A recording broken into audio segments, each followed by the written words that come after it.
Philadelphia Convention, those 232 years ago, they took part in a shameful compromise called the 3/5 Compromise.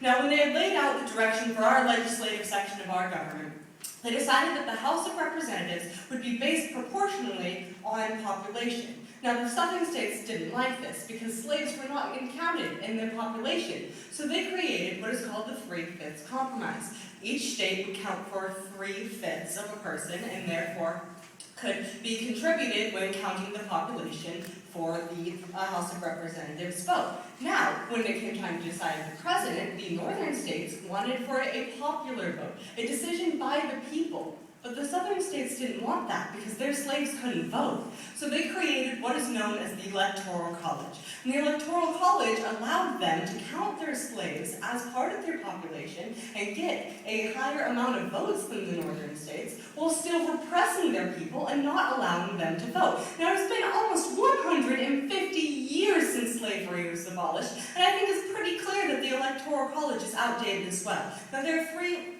fundamental reasons for this. First of all, it destroys numerical equality of votes. Second of all, for every election that goes on, the Electoral College becomes more relevant. And third, the Electoral College discourages voters to show up to the polls. First, it destroys the numerical equality of votes. Now, there are 50 states in this nation. Your vote will only count if you live in one of 11 of them. These are the 9 swing states, including Ohio, Florida, and Michigan, and the 2 states that divide their electoral votes proportionally, Nebraska and Maine. Now, these 11 states put together comprise 1/5 of our voting population, but they are all that matters when the election comes around. And according to Eric Polzer, PhD, professor of political science and liberal arts at Pennsylvania State University, under the current system, when a candidate wins by a landslide in a state like California or Texas, it doesn't matter if we miss 100,000 votes. If we elect by popular vote, every vote will count. And that is what America is about, giving everybody the numerical equality of the ballot.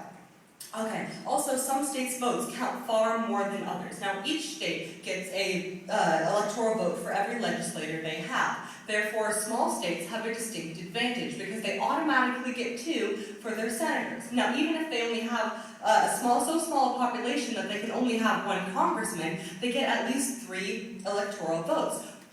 For instance, Wyoming has 139,000 eligible voters for every electoral vote they have, whereas Pennsylvania has 478,000.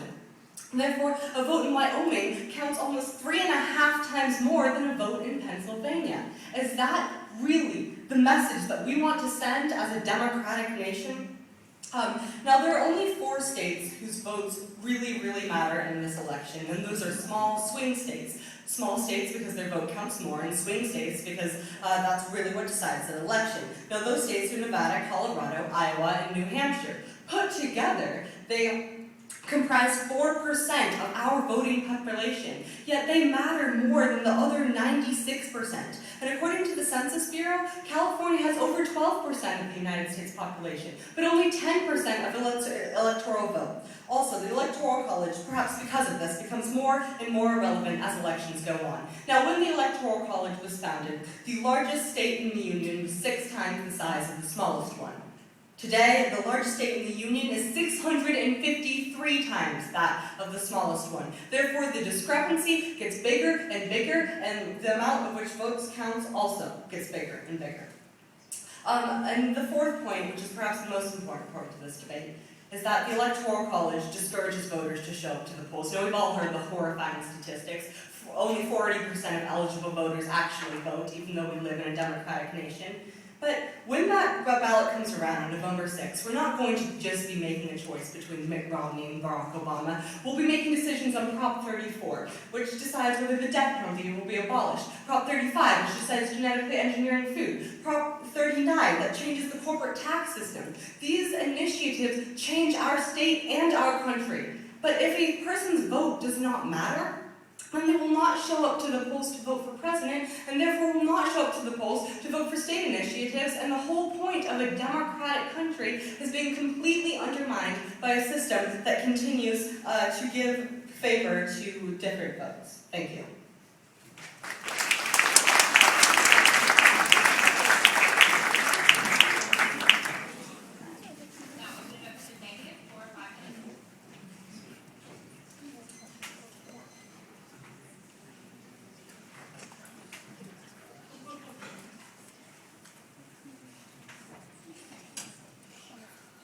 Alright, so is everyone ready for me to begin?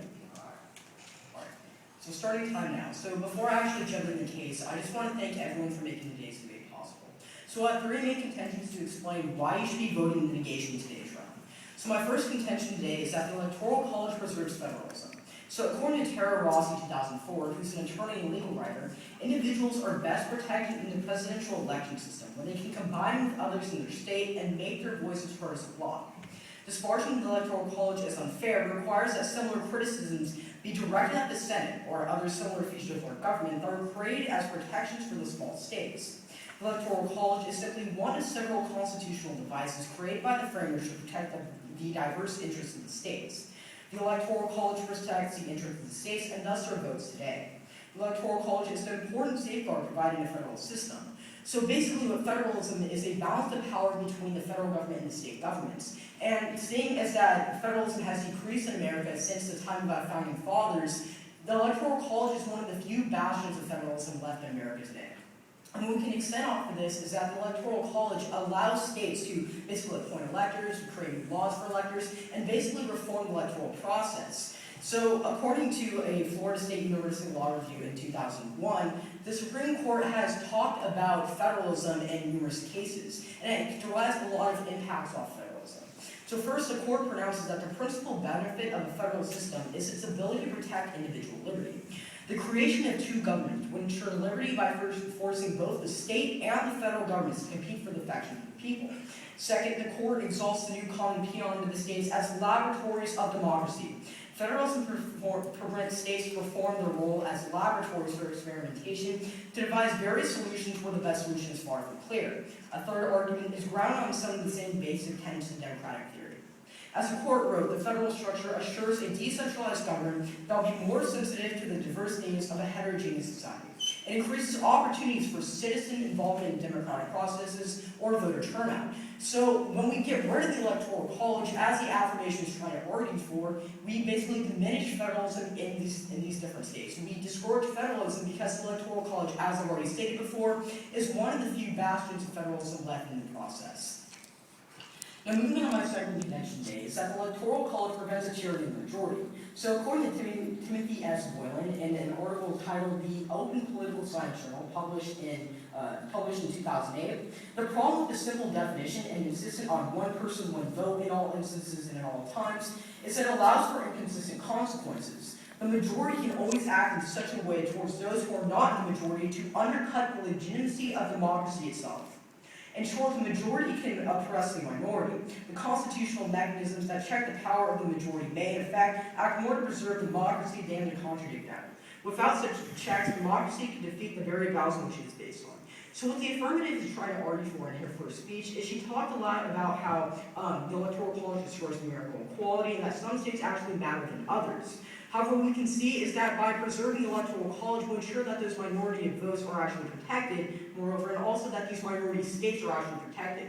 Now, she brings up this idea of Wyoming. Now, if you look at the state of Wyoming, it doesn't have much population, but the reason why the Electoral College gives Wyoming those electoral votes it deserves is to make sure the voice of Wyoming is actually heard in the electoral process. So now moving on to my third and final contention today is that there's benefits from having a two-party system protected by the Electoral College. According to an article entitled The Electoral College Strength and Federalism, published in 2008, but for the most part only two parties in contention, the major candidates are forced to appeal to most of the same voters. This drives them both towards the center, moderates their campaign rhetoric, and helps the winner to govern more effectively once in office. Many factional interests for their parts are under reciprocal investment to buy insurance with both sides, meaning the compromise is necessary for successful rule being made prior to and not after the election. Moreover, by making the states the principal electoral battlegrounds, the current system tends to insulate the nation against the effects of local voting fraud.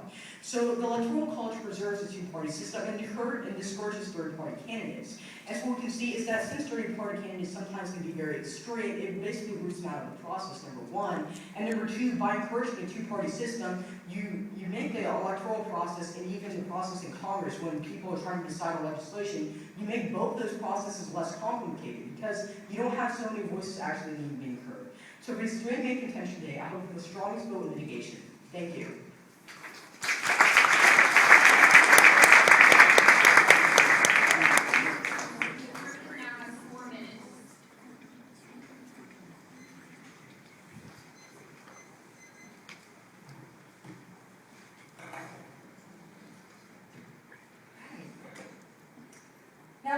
start going over the arguments of this debate, I'd like to set up the framework that this debate falls into. This debate, what it really comes down to is an election by the Electoral College or election by the people of the United States of America. And I will be arguing today why an election by the people of this United States is always the best option.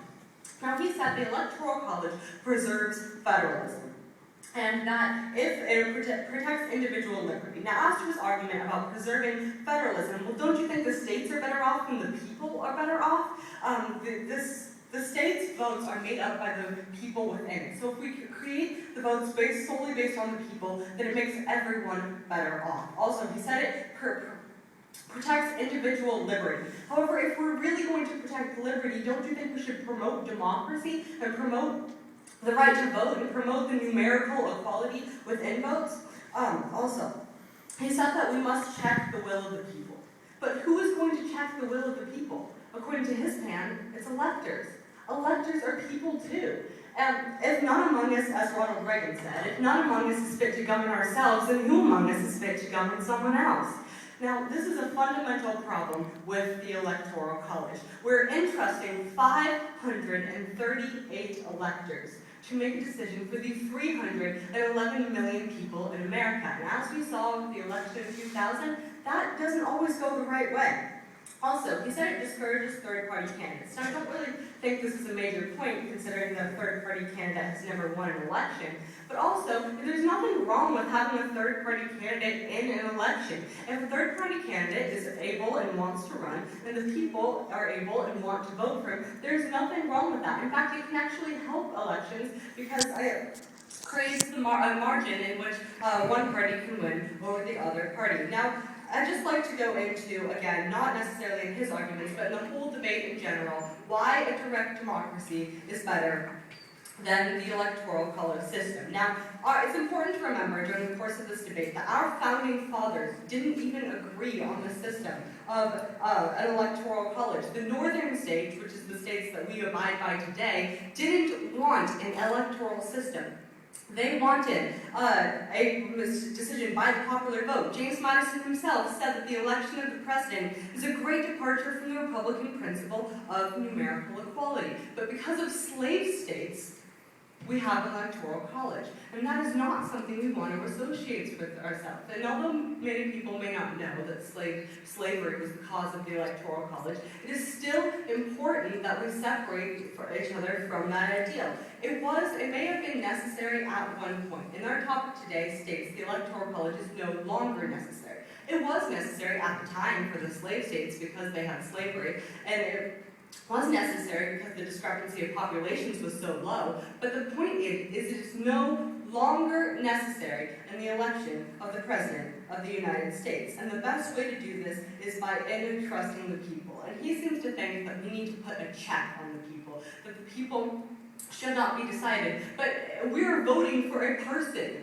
Our electors are people, and no matter what, every stage of our government is people, so if we check the people, the only way we can do this is more people, which is completely diminishing the idealism of America. Now, Ronald Reagan himself once said, if we fail to meet our challenges, history will record with the greatest astonishment that those who have the most to lose do the least to protect it from happening.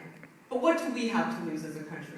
If we continue to use the Electoral College, then we lose our democratic standing. And our station, as a free nation, we can never be a true free nation in the Electoral College.